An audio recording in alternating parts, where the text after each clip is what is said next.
Friends, hello everyone, welcome to this channel. And in this video I will show you and tell you how you can very easily disable pop-up blocker on your iPhone. Please don't forget to subscribe to our channel, write your comments at the end of the video and be sure to put your like. And let us get started with you. On your iPhone, open your phone settings and then scroll down until you find Safari and go to Safari. After that, here also scroll down a little bit until you go to the General section. And in this section, you'll be able to see the option to block pop-ups.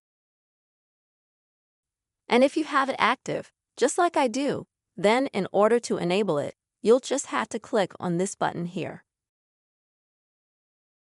This way, you will instantly disable the pop-up blocker. Friends, with this very simple method you can quickly and easily disable pop-up blocker on your iPhone. I hope this video was helpful for you. Friends, please put your likes, write comments, be sure to subscribe to this channel, and see you soon.